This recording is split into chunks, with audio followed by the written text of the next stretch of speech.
was born Lafayette Ronald Hubbard on March 13, 1911 in Tilden, Nebraska.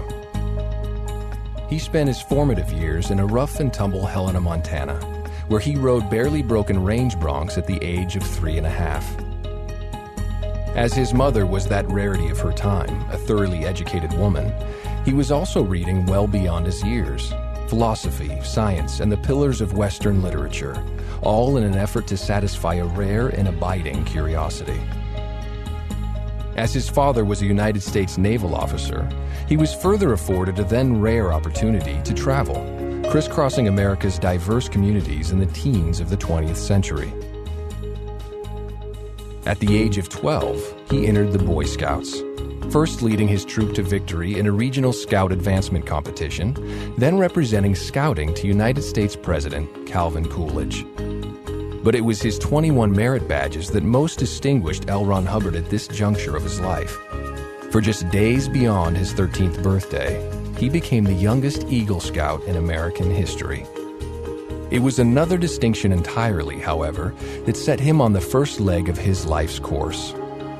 Specifically, when an American naval officer who had studied under Sigmund Freud introduced young L. Ron Hubbard to the theories of psychoanalysis. Although left with many unanswered questions, here was the moment when his enduring interest in unraveling the mysteries of the human mind was born. His father's naval career provided the next avenue of inquiry, in particular, a Far East assignment allowing the 16-year-old L. Ron Hubbard a chance to visit Asia.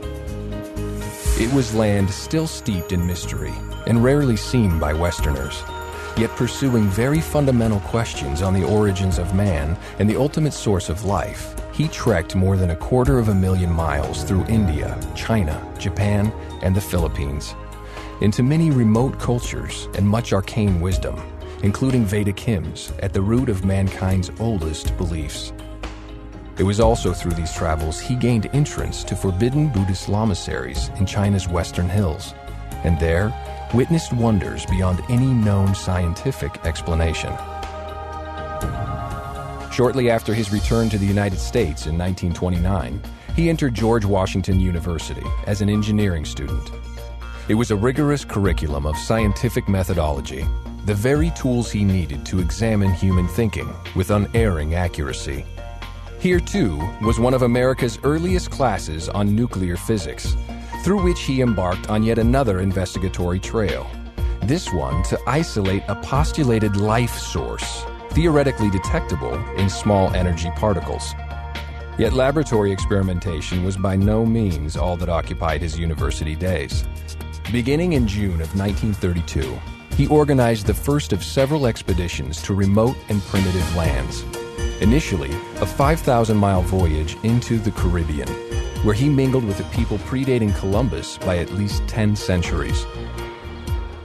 Next came Puerto Rico, where he not only conducted one of the island's first complete mineralogical surveys, but also studied yet another ancient culture deep within the hinterland. Then, taking his thirst for adventure to the skies, he became America's 385th licensed glider pilot.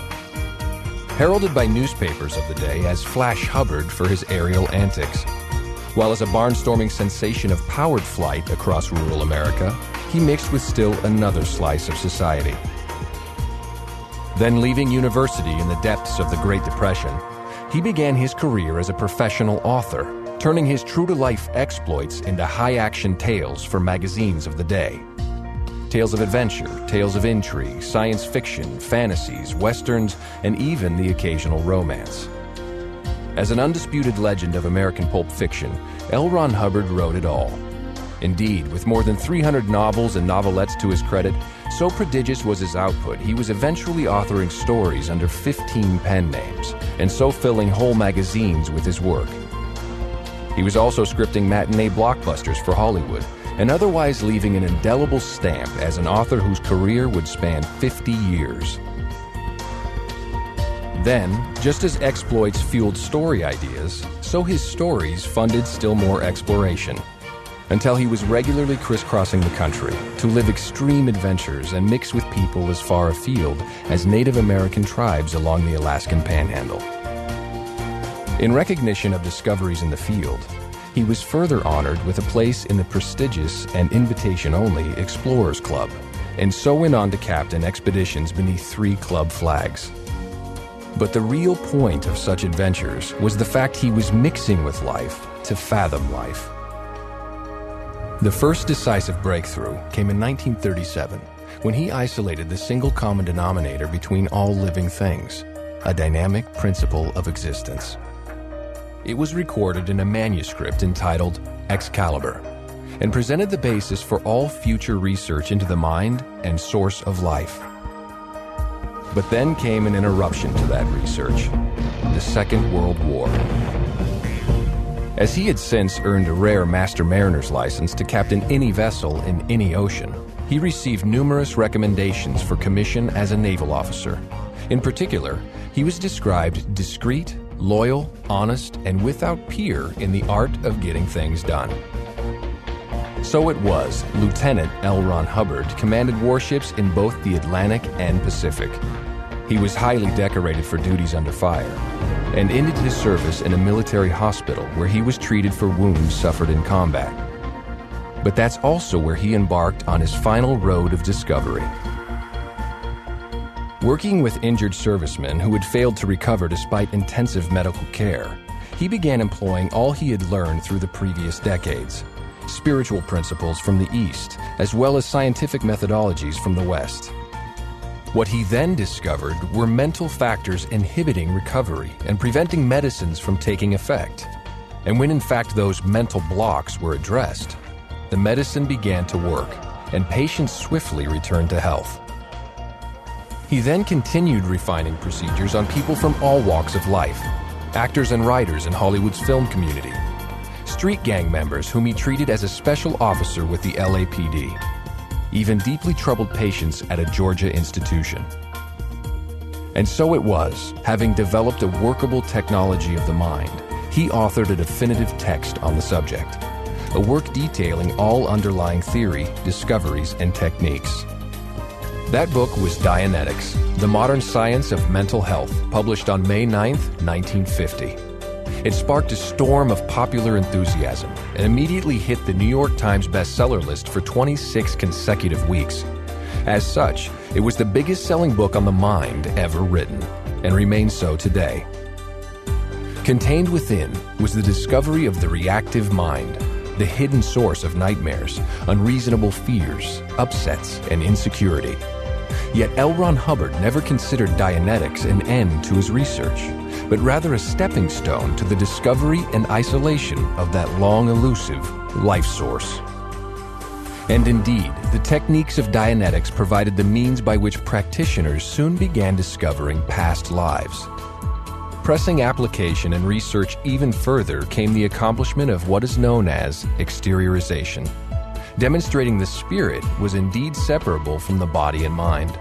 The Scientology religion was born. Thereafter, L. Ron Hubbard delved ever deeper into the spiritual nature of man, documenting his discoveries in thousands of recorded lectures, articles, and books. While to present those discoveries, he literally circumnavigated the globe, and so churches of Scientology opened on 4 continents, headquartered at his long-term residence in southern England. Through ensuing years, L. Ron Hubbard continued advancing the subject until his passing in 1986. His legacy comprises tens of millions of published words and 3,000 recorded lectures, while with over 250 million copies of his books and lectures in circulation, he has inspired a movement spanning all continents and all cultures. So to those who would ask, what kind of man could have founded the only major religion of the 20th century? The answer is simple enough. A man who lived life from the top down and the bottom up. A man who had seen much wisdom and great suffering. A man who spent a quarter of a century bridging the gap between East and West, science and religion. A man such as L. Ron Hubbard.